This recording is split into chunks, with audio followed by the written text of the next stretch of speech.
Bueno, entonces como les decía, en esta clase del taller de hábitat flotante vamos a ver una de las últimas clases en términos de los componentes técnicos que una vivienda o un edificio flotante sí o sí debe dar respuesta, que como les decía anteriormente es como la pregunta del millón: ¿cómo hago para?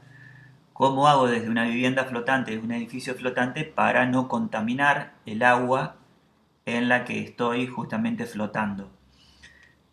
Si bien es cierto, estas estrategias van a estar también asociadas a cuál es el tipo de agua en la que floto. Cuando digo tipo me refiero al tipo más topológico, más la descripción, si es un río de gran caudal como el Paraná, si puede haber algunos sistemas mixtos donde hay un primer nivel de tratamiento sí o sí que yo tengo que hacer desde mi propia base, pero hay parte de esa agua transporte, de lo que son las cámaras de biodigestión, que ya van a ver que podrían ir al río sin que tenga mayor impacto por el gran caudal de agua que tiene el río.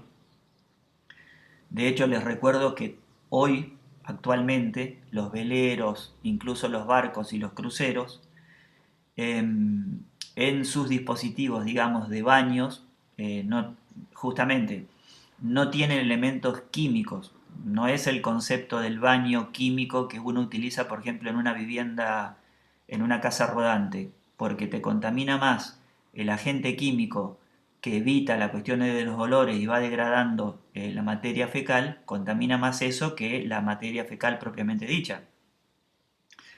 Contamina incluso mucho más un detergente que no es biodegradable, que genera justamente una capa muy liviana sobre el agua que evita la oxigenación del agua. Es más nocivo un detergente de ese tipo que la misma materia fecal, que es dentro de todo orgánica.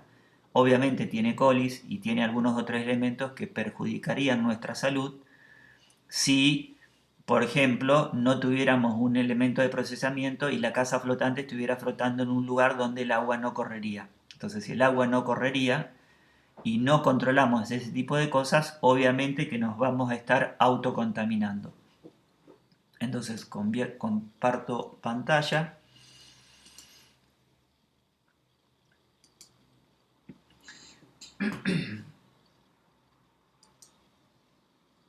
¿Se ve bien ahí? Sí, profe, Bueno, se ve bien.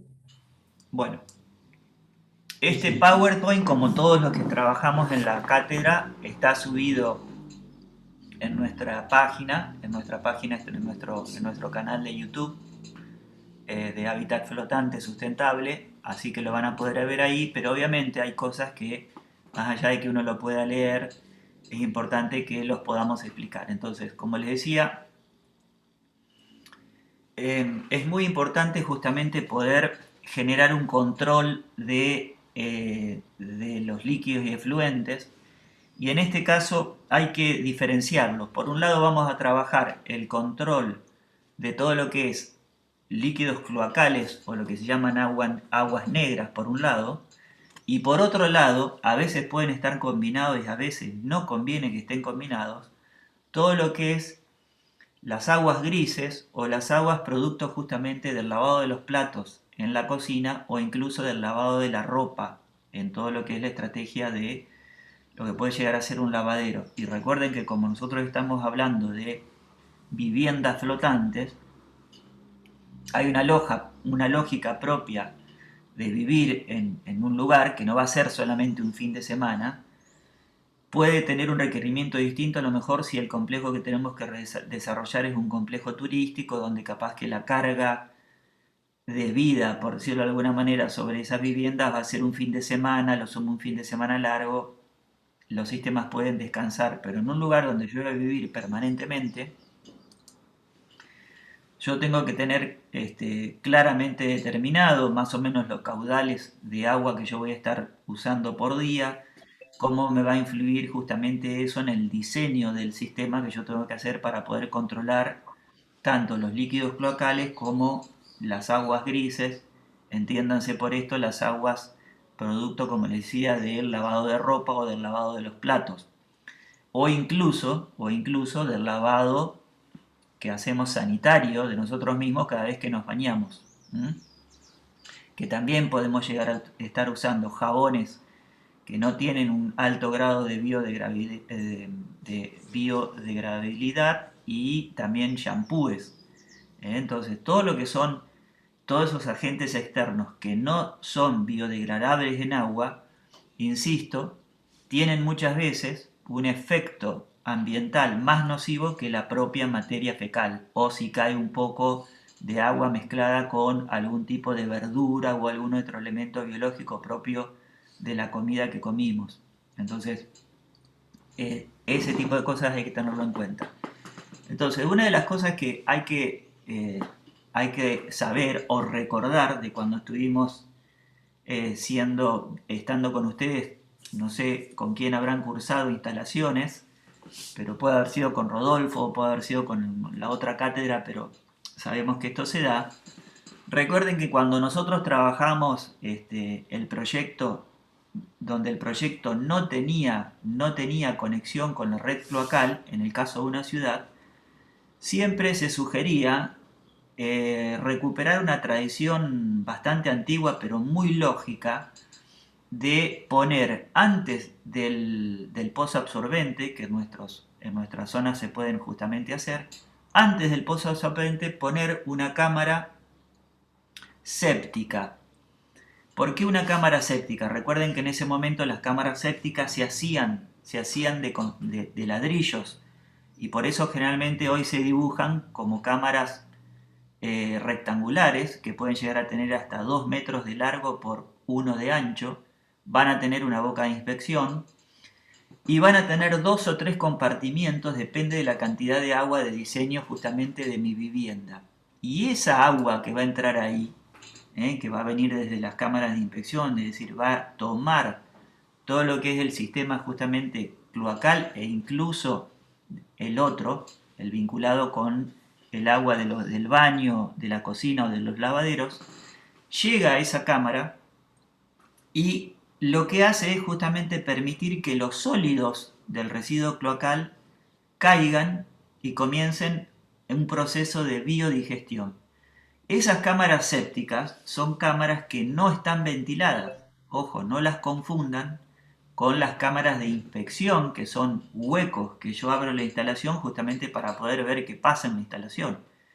Y esas cámaras de inspección sí tienen un caño de ventilación porque para que mi sistema de instalación cloacal no genere un efecto de vacío, o las aguas que de alguna manera van de alguna manera siendo el canal de transferencia o de movilidad de todo lo que son los elementos sólidos no genere un efecto de vacío, yo tengo que tener o un caño de descarga y ventilación en algún lugar de la vivienda, más si es una vivienda de 2 pisos, o tener ventilada la cámara de inspección, una de las cámaras de inspecciones y que tienen una o dos.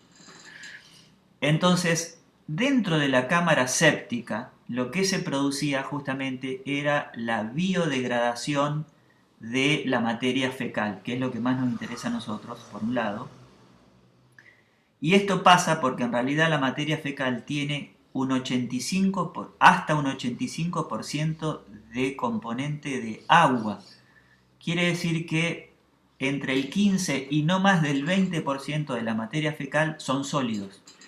Entonces, si yo le genero a esa materia orgánica que yo necesito procesarla un lugar donde puede estar de alguna manera siendo digerida a través de los organismos microbiológicos que es posible que se generen en un clima como el que tenemos nosotros, que no es un clima demasiado frío, a lo mejor en invierno puede tener un trabajo un poco menos eficiente, pero siempre va a ir permitiendo una situación de trabajo. Esos agentes de biodegradación lo que van haciendo van digiriendo un poco lo que es la cuestión de los componentes orgánicos que todavía tiene la materia fecal y va generando barros, que incluso esos barros se pueden ir depositando, pero depende el diseño de la cámara justamente séptica. Muchas veces no es necesario, si la cámara funciona bien, se van justamente autolimpiando, y si no funciona bien puede ser que tengas que a lo mejor abrir la cámara séptica una vez o dos, o una vez cada año o una vez cada 2 años, para justamente extraerle los barros, dejarla justamente vacía, por decirlo de alguna manera, para que comience y recomience nuevamente el ciclo. Entonces, ese concepto de la cámara séptica que nosotros sugeríamos que siempre tengan en cuenta antes de que el líquido cloacal llegue al pozo negro, también tenía la intención de evitar, en el caso de los pozos negros, que la materia fecal, que tiene mucho componente graso, impermeabilice justamente el concepto de absorbente que tiene el pozo. Si yo tengo un pozo absorbente que supone donde cae agua y el mismo terreno lo va a ir absorbiendo justamente para ir controlando el ingreso de agua, si yo no tengo una cámara séptica previa, esa grasa que tiene la materia fecal me va a ir impermeabilizando la superficie de tierra propia del pozo, y va a hacer justamente que yo, una vez que está impermeabilizado, cada vez que el pozo se llene, tenga que llamar a la pozera o quien sea. Entonces, ese concepto justamente de la biodigestión de las materias, de la materia fecal, es fundamental implementarlo en la base flotante. Esto ya no puede ser un elemento externo de nuestro edificio o vivienda flotante. Tiene que estar dentro de la base flotante, tiene que ser parte de nuestro sistema justamente de procesamiento, e incluso, dependiendo justamente de la cantidad de gente que vaya a vivir en la vivienda que estamos proyectando, no es ilógico plantear dos sistemas o dos circuitos separados incluso de procesamiento de estos efluentes. Es decir, por un lado tratar lo que es específicamente lo cloacal, y por el otro lado tratar el resto de las aguas consideradas grises.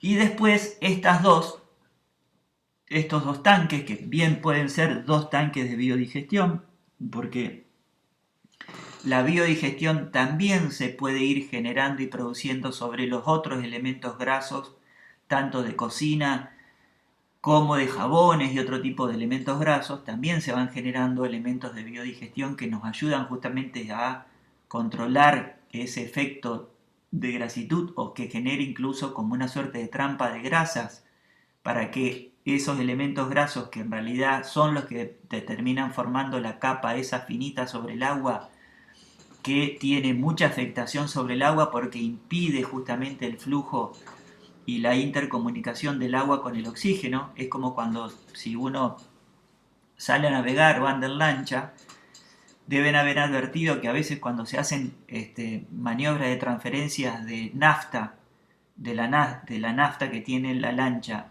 que obviamente en la mayoría de los casos está mezclada con aceite, la nafta cae sobre el agua y enseguida forma una capa muy delgada, muy fina, que va justamente expandiéndose sobre el agua, y aunque parezca una pavada, esa situación de capa muy fina evita que el agua siga en intercambio de su proceso con el aire, con el oxígeno, con lo cual obviamente que es muy muy nocivo. Entonces, es muy común, entonces, este tipo de cosas, estos elementos que ahora, por suerte, ya esas cámaras sépticas que antes uno tenía que construirlas de ladrillo, y justamente como eran de sección rectangular, no trabajaban tan bien como hoy sí trabajan las cámaras sépticas o los biodigestores, llamémosle así, biodigestores. Les va a resultar más fácil encontrar productos comerciales en biodigestión. Hoy son redondos. Esta situación de que sean redondos ayudan justamente a un mejor trabajo del biodigestor, y tienen un diseño tal que en el corazón del biodigestor, a ver si podemos seguir avanzando.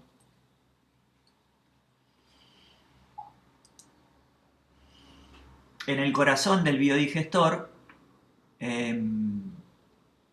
tiene algunos componentes plásticos, incluso si uno quisiera hacer como un biodigestor casero, o por ejemplo tiene una base de flotación que es menor a un Jorge, metro. disculpa, ¿querés hacer pantalla completa así se ve mejor? A ver,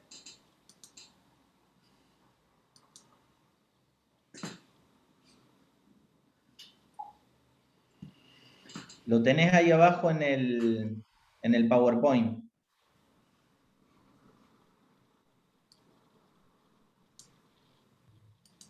Mirá, corre el cursor hacia la izquierda sí, y tenés como una copita.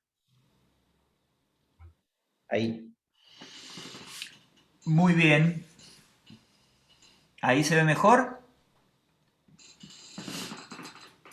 Bárbaro. Sí, profe. Ok, entonces, lo que les decía acá es que en general nosotros medio que vamos a estar utilizando, depende justamente del lugar donde nosotros estemos, un sistema combinado de cámaras de biodigestión o incluso tanques donde el agua transporte, ¿a qué le llamamos el agua transporte? Es decir, cuando yo tiro la cadena o acciono el botón que requiere un inodoro para introducir la carga de agua, esa agua transporta de alguna manera la materia fecal, cae en la cámara de digestión, pero cada vez que yo tiro la cadena, como yo estoy tirando muchas veces de 3 a 6 litros, incluso en algunos sistemas viejos pueden llegar a ser incluso mucho más litros, esa agua tiene que seguir pasando, es decir, la materia fecal va a ir quedando, pero el agua tiene que ir pasando, es como el agua que transporta ese tipo de cosas, con lo cual cada vez que yo en mi sistema introduzco de 3 a 6 litros de agua, ese sistema como trabaja justamente por vasos comunicantes, tiene un determinado nivel, quiere decir que yo introduzco en el sistema 3 a 6 litros de agua, tienen que salir del sistema 3 a 6 litros de agua. No hay vuelta en eso, es una cuestión de física pura. El tema es qué pasa con esos 3 a 6 litros de agua que ingresan y los 3 que salen para que los 3 que salen o los 6 que salen cada vez que yo acciono mi sistema ya salgan con un nivel de tratamiento que justamente no afecte el entorno donde estoy.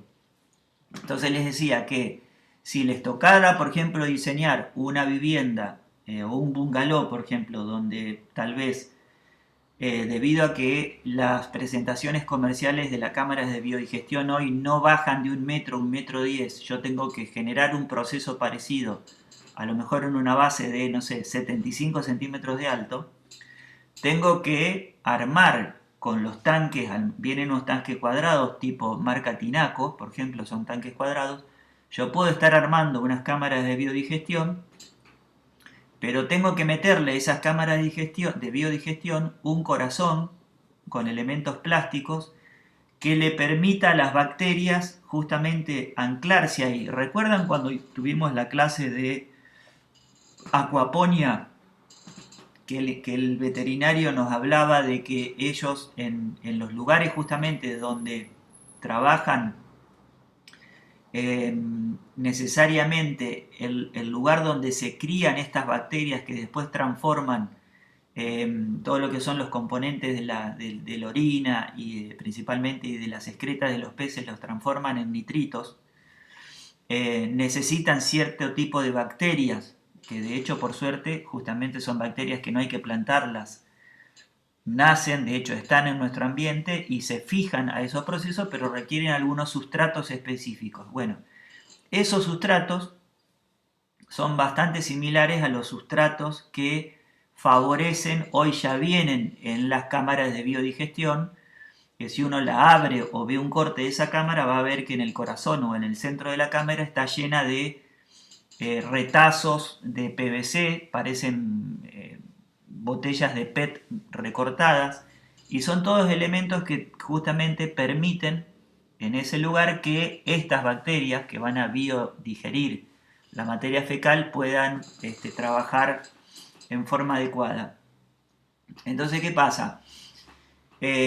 Nosotros podemos trabajar con 2 o 3 tanques asociados y hay un último tanque, que es en este caso, este último tanque, acá no lo tiene dibujado, pero si yo no tengo la posibilidad de tener al lado de mi vivienda esto que vemos acá, que es el concepto como de una chinampa flotante, eh, mm, que yo puedo construirla para que quede justamente al lado de mi vivienda. Imagínensela como una pequeña piletita que armamos de a lo mejor 2 a 3 metros de largo por 1,5 a 2 de ancho.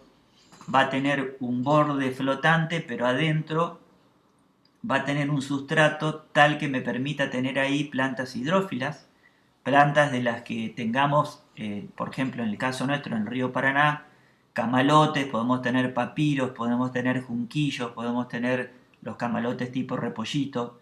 Es decir, son distintas plantas que sus raíces van a ayudarnos justamente a terminar de procesar eh, los elementos contaminantes que tenga la materia fecal, incluso los elementos metálicos que tiene. Por ejemplo, el jacinto o el camalote es una de las plantas que mejor digieren los elementos pesados que muchas veces tiene la materia fecal.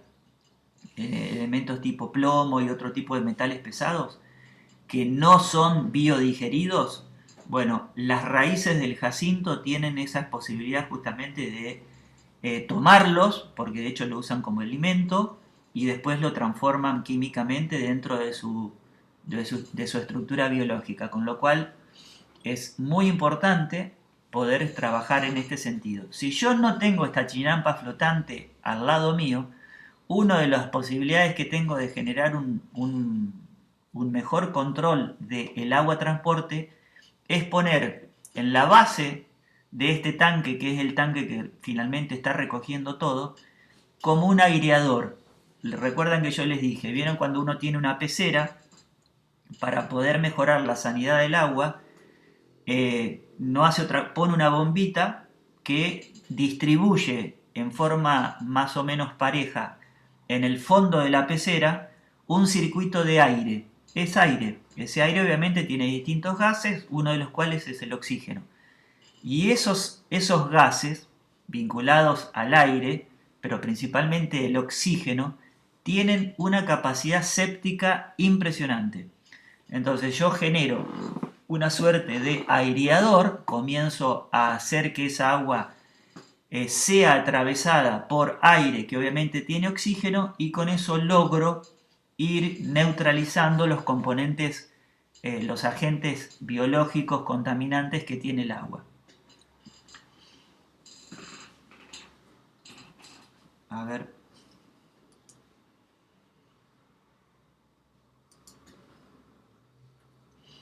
Entonces, esto que les muestro acá, en este caso, fíjense, no son chinampas flotantes que estén asociadas a la cuestión cloacal, pero el concepto es exactamente el mismo. Fíjense que incluso tiene estos caños de entrada y salida que obviamente se diseñan en la cuestión de la cantidad de agua que van a tener, y estas son en realidad, estos son, nosotros le decimos genéricamente chinampas flotantes porque recuperan un poco lo que era la tradición de los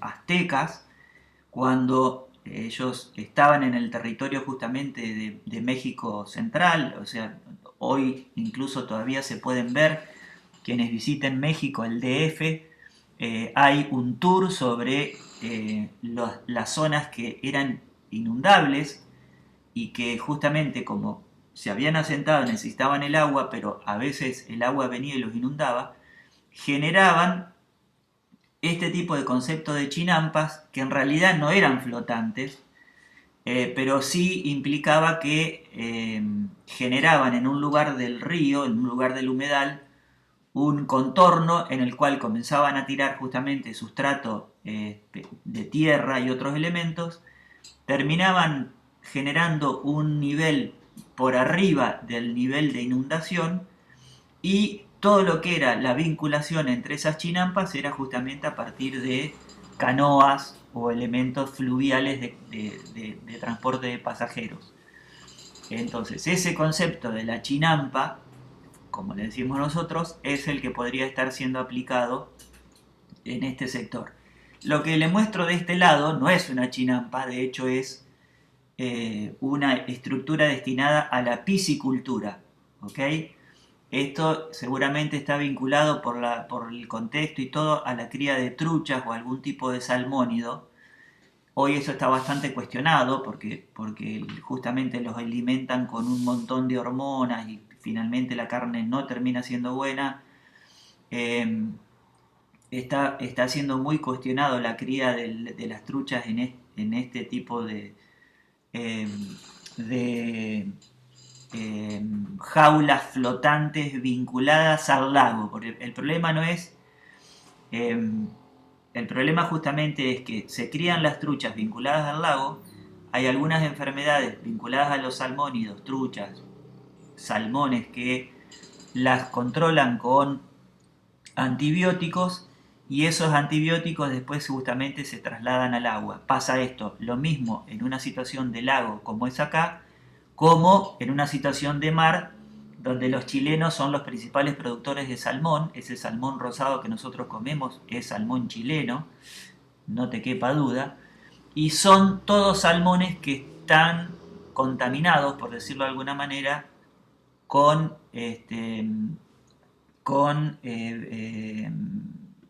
los agentes justamente destinados al control de las enfermedades. Entonces, cada vez más están siendo cuestionados y están siendo menos consumidos, y la verdad que los chilenos hoy enfrentan todo un desafío de cambiar la forma de producción de los salmones, que no sé si ustedes saben, es muy interesante porque cómo lo hacen, agarran barcazas viejas y buques viejos, les abren en el casco unas suertes de ventanas, abren el casco como si fueran ventanas, en esas ventanas ponen una especie de mallas cimas, de mallas digamos como incluso de alambre tipo de alambre de gallinero, y lo que hacen es hundir esos barcos, los hunden, llegan al fondo del mar, obviamente en zonas que no son tan profundas, y adentro de esos barcos comienzan a tirar la cría del salmón, y el salmón se cría justamente adentro de esos barcos. Cuando tienen que cosecharlo, tienen sistemas de extracción, no levantan el barco obviamente, tienen mecanismos de extracción, pero los salmones están técnicamente siendo criados en el mar, pero como les digo, como le dan alimento que tiene algún tipo de hormonas por un lado para el crecimiento rápido y le dan antibióticos, cada vez más la carne de esos salmones está siendo más que cuestionada.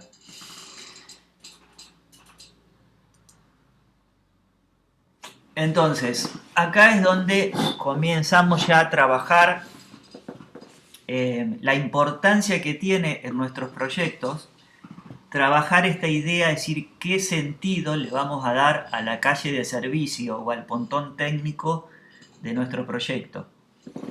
Y en este caso, el muelle técnico de nuestros proyectos, por eso insistimos en que es preferible que no estén articulados uno con otros,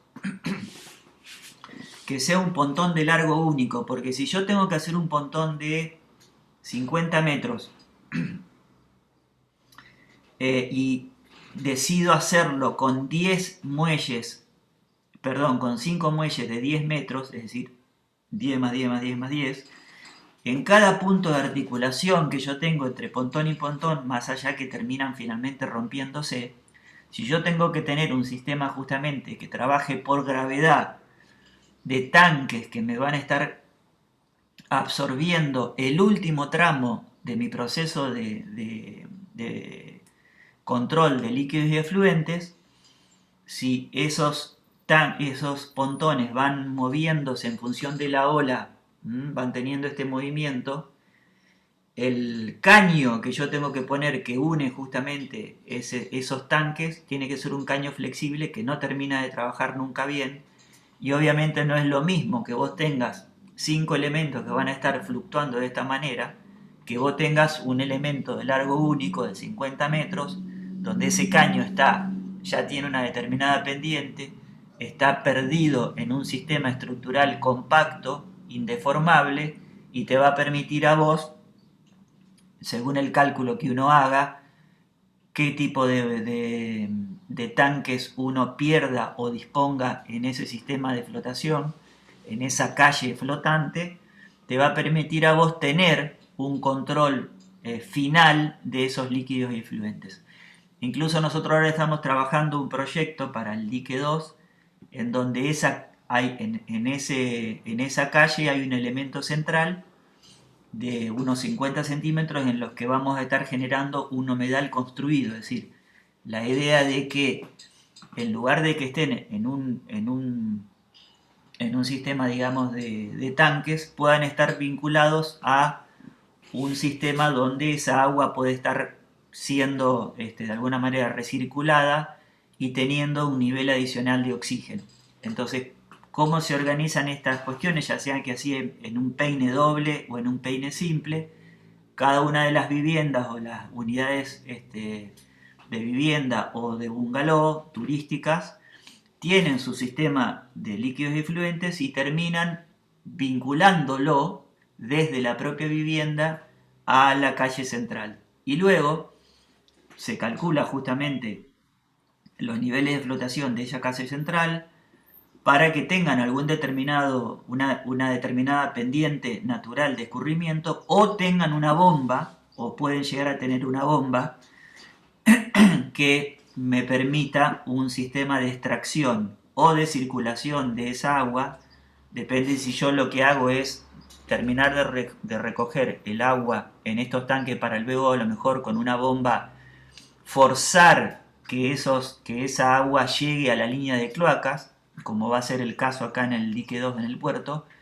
Pero si yo tengo mi proyecto en el medio de la isla, lo que yo tengo que tratar de hacer justamente, si no quiero que contamine, una de las opciones es que mi calle técnica termine, por de alguna manera decirlo, vinculado a la zona alta de la isla, un arbardón o algún lugar que en el régimen más o menos normal del ciclo de subidas y bajantes siempre tenga un poco de tierra, y en ese sector de tierra, que siempre es importante tener asociado a los complejos turísticos, generalmente en islas, porque no todo lo flotante, a veces generar todo flotante puede resultar incluso hasta aburrido, te diría de alguna manera. Siempre es bueno poder articularlo con una zona de tierra firme donde yo pueda bajar, incluso donde pueda tener mi lugar de recepción, mi country house, por decirlo de alguna manera, y después voy a mis viviendas. En ese lugar donde yo tengo el country house o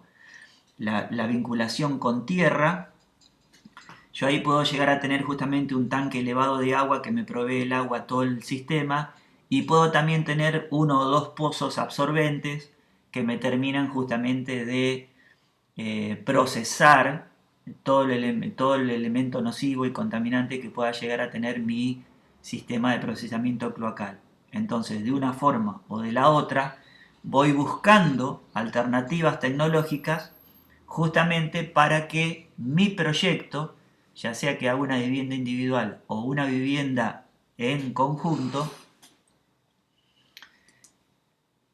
no tenga ningún elemento contaminante del río. Entonces, acá un poco es a nivel conceptual cómo estaríamos trabajando con estas situaciones. Obviamente tienen que tener en cuenta que en este caso lo que está dibujado de verde sería, por decirlo de alguna manera, el hormigón o el ferrocemento, y estos tanques están perdidos en el hormigón o el ferrocemento. Pero yo también tengo que tener el cálculo de...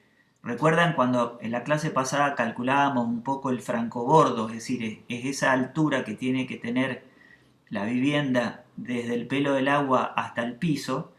¿Por qué? Porque justamente si yo quiero que eso trabaje por gravedad, la vivienda va a tener que estar diseñada un poco más elevada que lo que podría llegar a ser en este caso una chinampa, si es que decido utilizar la estrategia de chinampas laterales, O si esto, en lugar de la chilampa, fuese al sistema de la calle central o la calle de servicios, tiene que estar vinculada justamente por debajo del nivel del piso al tanque o al elemento que yo decida poner dentro de la calle de servicios. Si es una chinampa, como les decía, puedo tener elementos, incluso puedo tratarlo como si fuese un jardín anexo. O sea que efectivamente yo lo que hago es con las especies autóctonas, generalmente, bueno, en este caso hay acá la foto ¿cómo se llaman estas?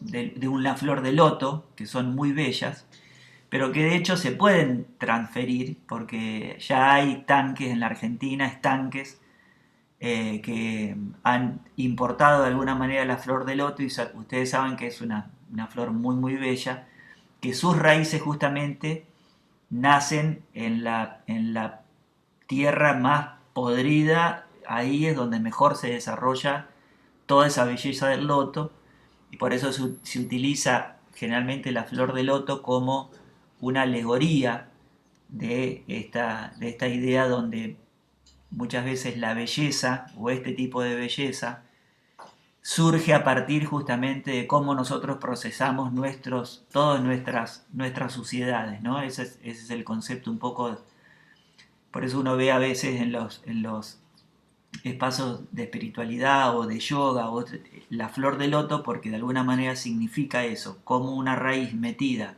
en la podredumbre más grande genera una flor de esta naturaleza.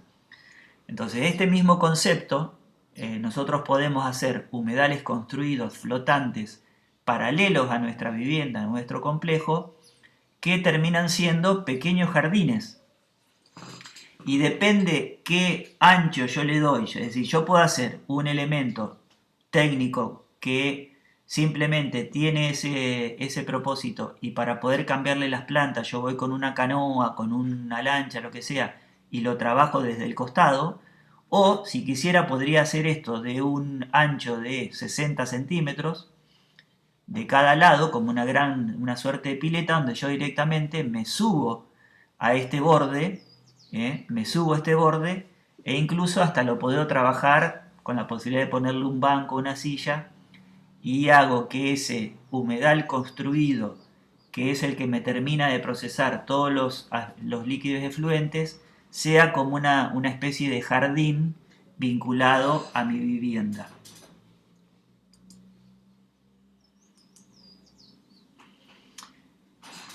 Y acercando ya a lo que es el final, cuando uno trabaja una estrategia, recuerdan la charla del arquitecto Suárez, ¿qué es lo que él decía que hay que hacer en un proyecto ambiental? Recuerdan que él lo que decía, que en esta pirámide del consumo o de la estrategia justamente ambiental, la punta de la pirámide es el momento donde yo utilizo los equipos. Pero yo qué tengo que hacer? Tratar de reducir la base de la pirámide, es decir, reducir el consumo. En este caso es exactamente igual.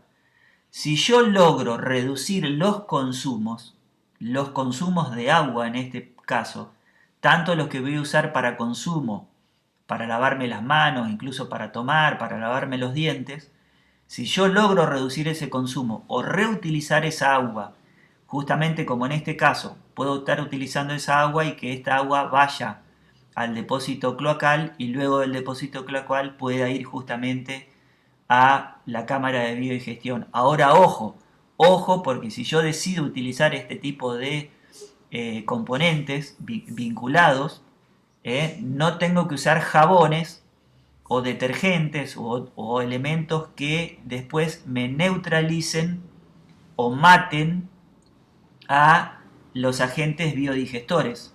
Entonces tengo que usar jabones neutros, shampoos neutros y tengo que instruirme y también un poco también instruir en el uso de estas viviendas. Yo, por ejemplo, cada tanto me voy a paseo en Córdoba en una cabaña que está en el medio de las montañas y como ahí no tienen pozo absorbente ni nada, el sistema que ellos tienen es un sistema como de lecho nitrificante o de sangría, que les dicen ellos.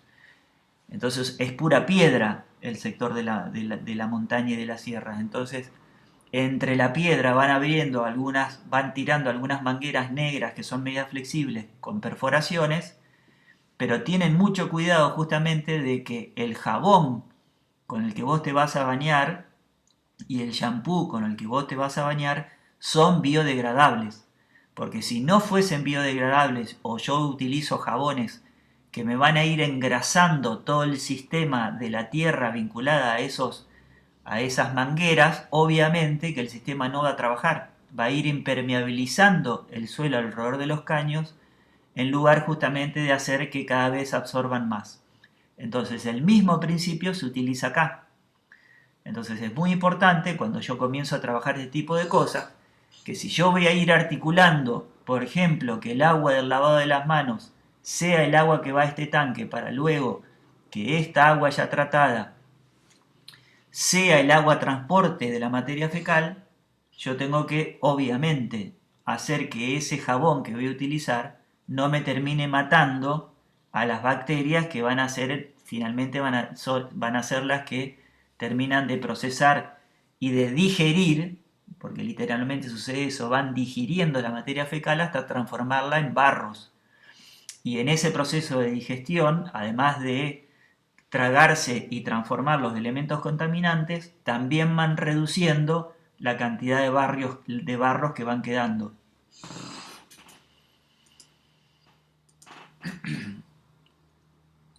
Luego, para la provisión de agua, en el caso que tengamos un complejo turístico, bueno, hoy hay un montón de opciones de bombas a 12 volt que tienen distintos tipos de capacidad y de columna, de elevación de columna de agua, principalmente porque yo tengo que decidir si lo resuelvo eso dentro de mi misma vivienda flotante o si utilizo un complejo, que también siempre la idea de complejo nos permite a nosotros justamente tener estrategias más globales asociadas a la provisión de agua.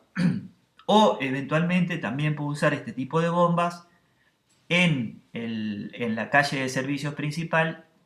Si yo, por ejemplo, tengo mi calle de flotación, que siempre generalmente en una situación de río normal se supone que va a estar más abajo que el nivel que tiene la isla, excepto en esos momentos donde obviamente, debido a la cantidad de agua, supera ese nivel.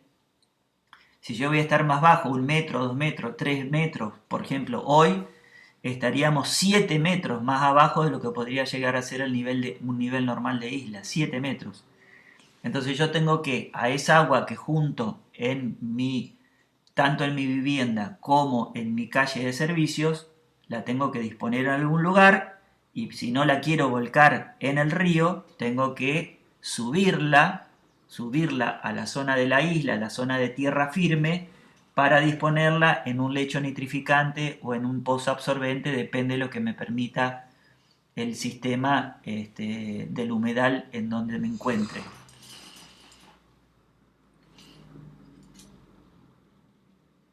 Entonces, hasta acá un poco lo que ustedes ya tienen y que van a poder consultar como PowerPoint, pero más allá que obviamente siempre un PowerPoint es como un resumen, nos interesaba un poco poder hacer hincapié principalmente en estos elementos, es decir, en qué componentes hoy, desde el punto de vista de las presentaciones comerciales, yo tengo disponibles para armar mi procesamiento de líquidos y efluentes, decirles que es importante que dividan tratamientos de cloaca por un lado y tratamientos de aguas grises por el otro, y que también es fundamental piensen de qué manera yo puedo disminuir el consumo de agua vinculada a este tipo de procesos.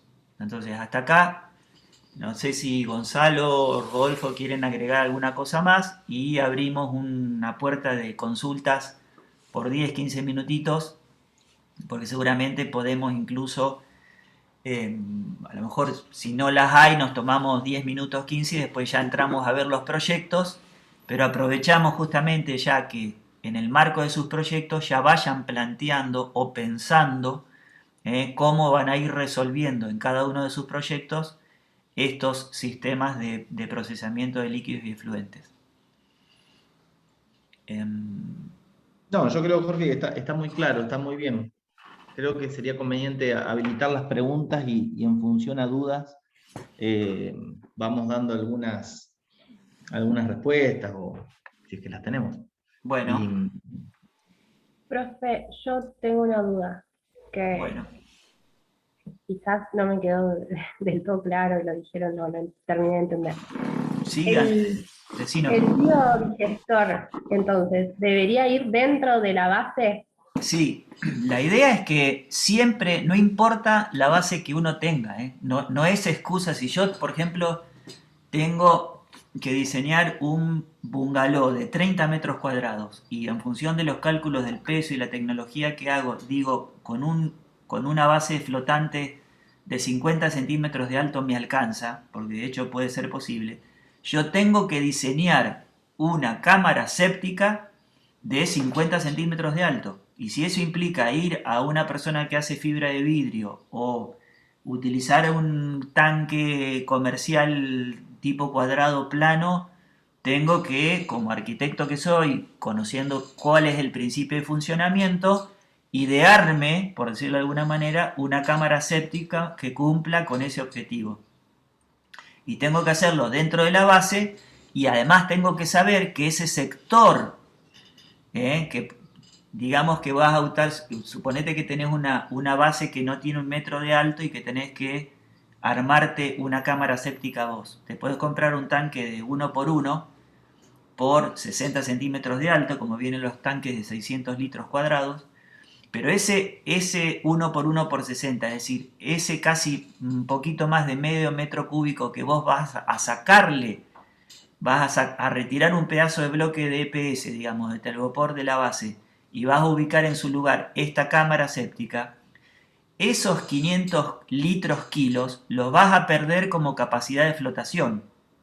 Ojo, todo elemento que yo, todo elemento que yo voy a perder, por decirlo de alguna manera, o esconder dentro de la base, que lleve agua, tengo que sacar cuántos litros de agua va a llevar y pasarlo a kilos. Digamos, si yo tengo, ya te digo, dos tanques de 500 litros, dos tanques de 500 litros, es decir, voy a tener 1000 litros de agua, esa base va a perder 1000 kilos en capacidad de flotación.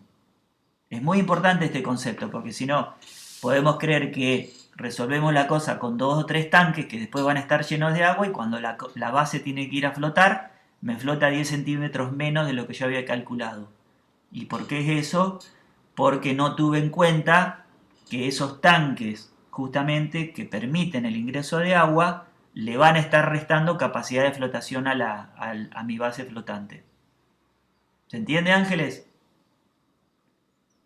Sí, genial, gracias. Pero sí o sí, por lo menos un biodigestor, para una vivienda de 4 personas, la base tiene que resolver.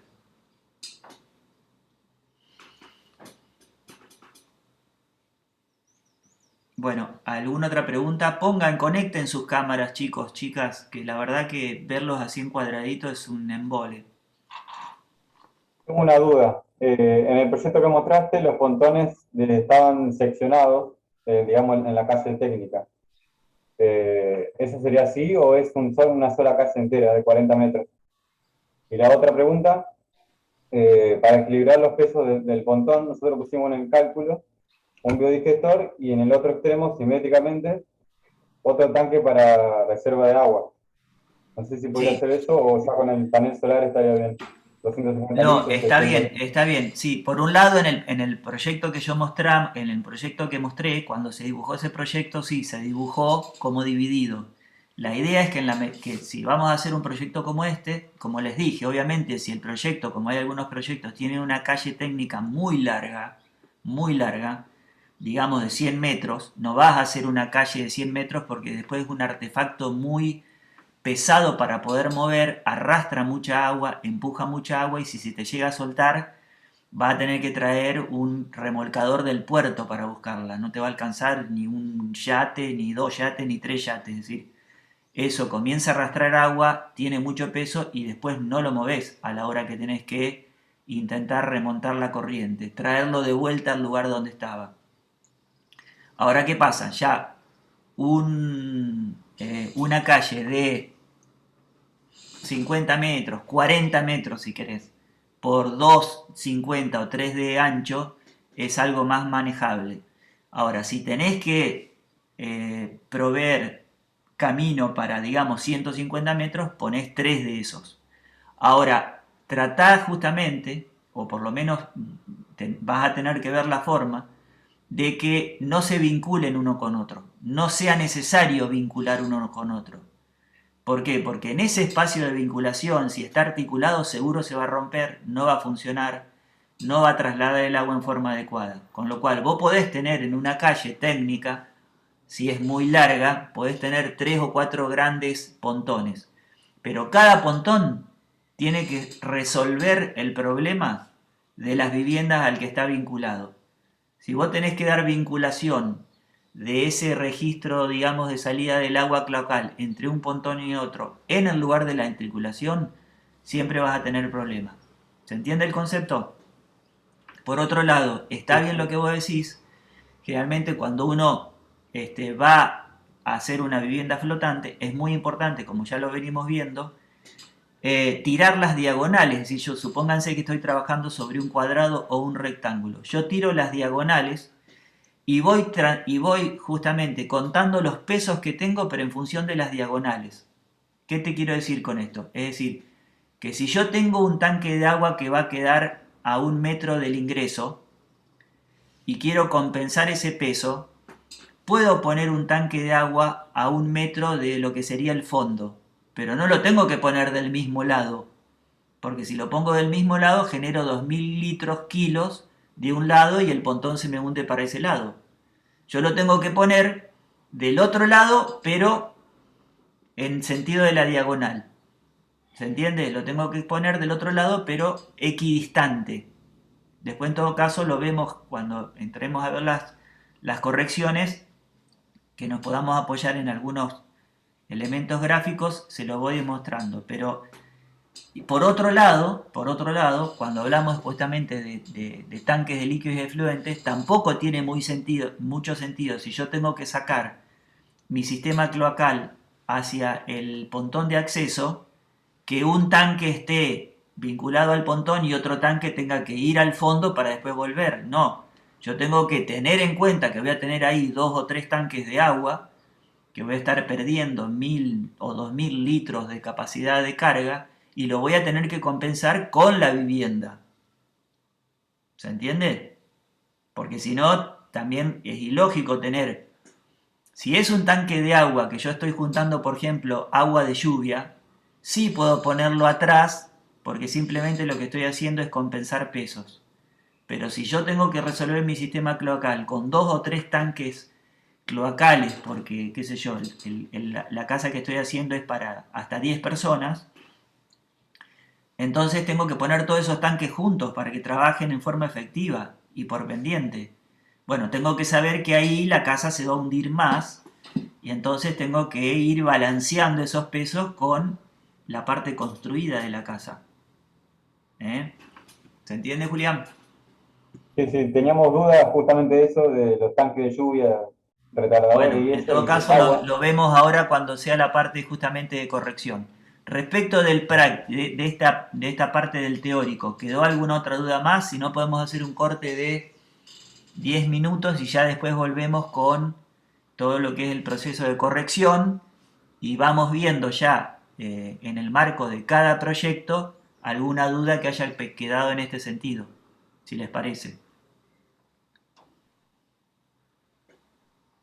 Las chinampas se hacen con el mismo sistema de pontones, con tergopol para que floten abajo del sustrato. No necesariamente, por ejemplo, vieron que yo soy medio enemigo del uso de los tachos de 200 litros, pero, por ejemplo, el uso de tachos de 200 litros, esos color azul, para armar una estructura de chinampas, si yo después las cubro, las calculo bien, pueden llegar a resultar, podrían llegar a resultar. Pero ¿qué pasa? hay también una cuestión vinculada con la estética de lo que implican esos tachos. Entonces, lo puedo llegar a calcular para que justamente los tachos se hundan. Generalmente, si calculo el peso, el tacho puede hundirse la mitad del tacho y la otra mitad que queda sobre el agua la puedo justamente tener cubierta con una suerte de madera, con lo cual yo conformo mi pileta y mi sector donde voy a poner las plantas, digamos, adentro, pero todo lo que es la parte ya sea de tránsito como los elementos laterales quedan un poco mejor resueltos y termino no viendo la estructura que lo hace flotar. Es decir, puedo tener distintos elementos de conformación de las chinampas. Si quisiera usar los bloques de PS con ferrocemento, también lo puedo hacer. También lo puedo hacer. Bien, gracias. Bueno, no sé si hay alguna otra duda vinculada al PowerPoint.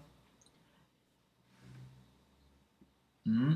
Y si no, Jorge, ya son qué hora es, 9:20.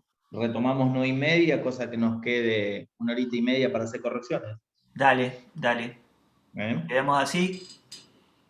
Entonces a las 1:30 nos retomamos.